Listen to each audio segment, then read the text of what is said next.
Welcome to JH. In this guide, I will demonstrate how to resolve SteamVR stuttering in under 5 minutes. Let's begin immediately so you can experience fluid gameplay without those annoying interruptions. Start by launching the Steam application on your PC. This platform serves as the central hub for Valve's gaming services, and it is where we will modify the settings to boost your VR performance. Once the app is open, the next step is to click the Login button. This will prompt you to provide your sign-in info, so ensure your account details are ready. Type in your username followed by your password carefully. It is wise to verify these entries, particularly if you manage several accounts. Once your credentials are in, hit the sign-in button to enter your profile.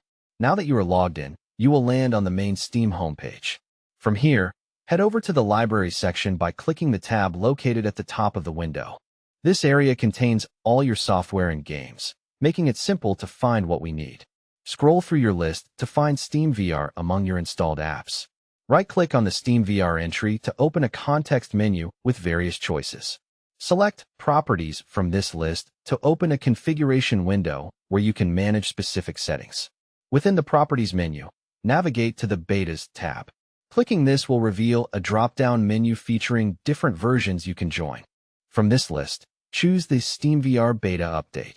This version frequently provides the newest patches and optimizations that haven't reached the stable build yet, which often resolves performance lag. After selecting the beta, restart SteamVR to let the updates take effect.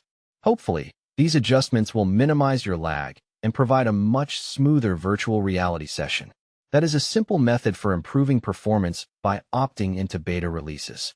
Joining the beta program gives you early access to advanced fixes and enhancements that can significantly enhance your gaming. That concludes our tutorial. I hope this helps you maximize your VR hardware and get the best performance possible. Thanks for watching, and I will see you in the next one.